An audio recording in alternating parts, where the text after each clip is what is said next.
नित्यानंद राय बड़े सीना ठोक के कहते हैं गृह राज्य मंत्री। राज्य मंत्री की मैं जानता हूँ क्या औकात होता है।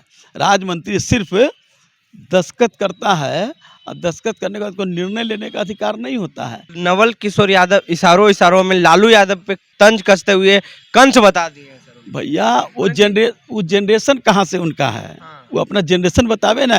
मैं चुनौती देता हूँ नित्यानंद राय जी को, अगर तुम में ताकत है तो तुम कैबिनेट मंत्री बन जाओ।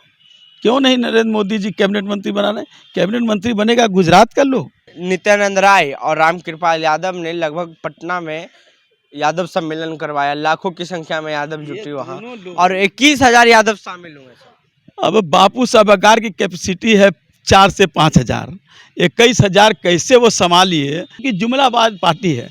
तो उनके जो अनुयायी हैं जिनका नाम आप ले रहे हैं वो भी जुमलाबादी वाले लोग हैं। ये 4,000 को 24,000 कह देगा, 4 लाख कह देगा। सवाल है कि कंस और कृष्ण का नहीं है, सवाल है इंद्र और कृष्ण का है।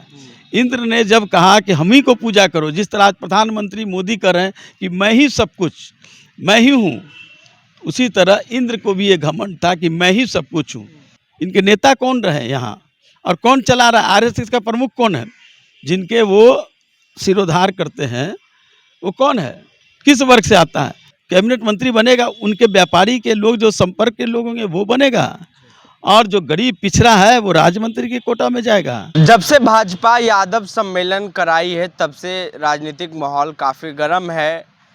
बीजेपी के एमएलसी नवल किशोर यादव ने कह दिया है कि जो कृष्ण के वंशज है वो गुजरात वाले मोदी जी के साथ रहेंगे, मतलब यादव की बात कर रहे हैं, और जो मतलब कि खराब वंशज होंगे यादव समाज के वो कंस के साथ रहेंगे। हमारे साथ अभी पूर्व मंत्री श्याम रजक हैं। सर कैसे देख रहे हैं, अभी यादव पे भारी बवाल हो रहा है? देखिए, पहले तो मैं बता दूं कि लालू यादव जी कभी यादव सम्मेलन कर करके लोगों के नेता नहीं बने, बल्कि समाज के जो सबसे पीछे पैदान पर थे।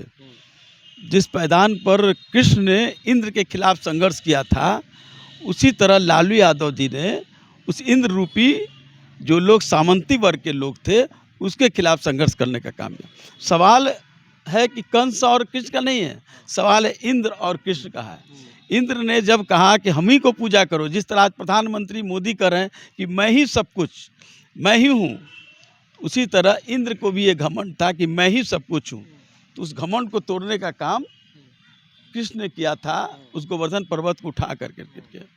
तो वो चुनौती दिया था इंद्र ने, तो कृष्ण ने उस चुनौती को स्वीकार किया और उसको परास्त करने का काम किया।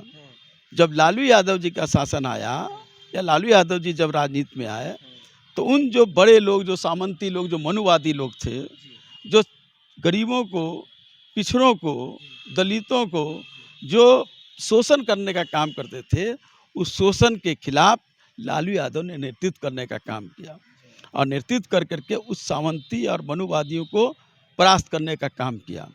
आज उस परास्त जो मनुवादी हैं फिर अपने आप को थोड़ा उठना चाह रहे हैं, लेकिन 2024 में वो सब परास्त हो जाएंगे। सवाल सिर्फ यादव का नहीं है, सवाल जो समाज के सबसे जनगणना में तो साबित हो गया। अब वो लोग जो बोल रहे हैं, कल तक कहते थे, कहाँ कहाँ क्या बोले हैं मोदी जी, क्या कहते थे, जनगणना में यादवों की संख्या बढ़ा दिया। इसने कहा क्या कि यादवों की हमको कोई ज़रूरत नहीं है। और जब लालू यादव का चलता था तो केंद्र में कितने यादव और पिछड़े लोग मंत्री बनते थे, आज कितने लोग हैं? आज बता दें, नित्यानंद राय बड़े सीना ठोक के कहते हैं गृह राज्य मंत्री। राज्य मंत्री की मैं जानता हूँ क्या औकात होता है। राज्य मंत्री सिर्फ दस्तखत करता है और दस्तखत करने के बाद कोई निर्णय लेने का अधिकार नहीं होता है। ये है राज्य मंत्री। क्यों नहीं, मैं चुनौती देता हूँ नित्यानंद राय जी को, अगर तुम में ताकत है तो तुम कैबिनेट मंत्री बन जाओ। क्यों नहीं नरेंद्र मोदी जी कैबिनेट मंत्री बना रहे? कैबिनेट मंत्री बनेगा गुजरात का लोग, कैबिनेट मंत्री बनेगा उनके व्यापारी के लोग, जो संपर्क के लोग होंगे वो बनेगा, और जो गरीब पिछड़ा है वो राज्य मंत्री के कोटा में जाएगा।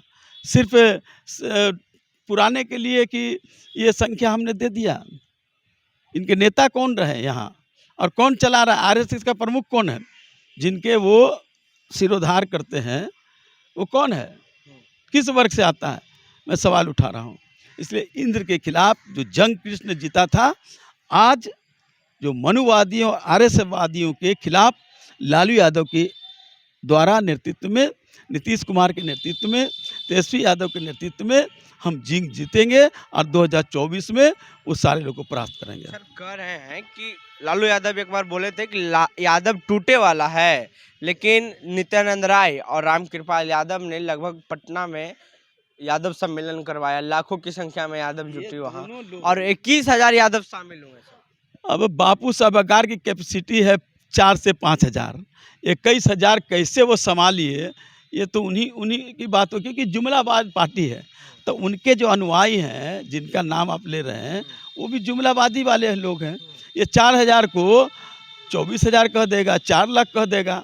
इनके अमित शाह की जो मीटिंग हो रही है 1,000 भी नहीं पुर रहा है, कुछ ही 1,000 लोग हो जा रहे हैं और उसको लाखों की संख्या दे रहे हैं। तो जुमलावादी लोगों का 2024 के बाद परास्त होना है और उनको जाने का रास्ता करना है। नवल किशोर यादव इशारों में लालू यादव पे तंज कसते हुए कंस बता दिए हैं सर। भैया वो जनरेशन कहाँ से उनका है, वो अपना जनरेशन बतावे ना कि जनरेशन कहाँ से हुआ है।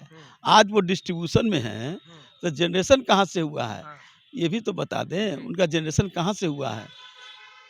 तब जनरेशन को ही जब गाली देंगे तो उनका आगे का क्या संस्कार होगा ये उनसे समझिए। तो आपने देखा जिस तरह से पूर्व मंत्री श्याम रजक ने साफ शब्दों में कह दिया कि यादव किसके साथ है, यादव लालू प्रसाद यादव के साथ हैं। कई सारे उदाहरण उन्होंने दिया है और बहुत सारी बातें उन्होंने कही है। बहरहाल अपनी प्रतिक्रिया नीचे कमेंट बॉक्स में दें। फेसबुक पे देख रहे वीडियो को शेयर कर लें, यूट्यूब पे देख रहे हैं चैनल को सब्सक्राइब कर लें। फिलहाल अभी के लिए बहुत बहुत धन्यवाद।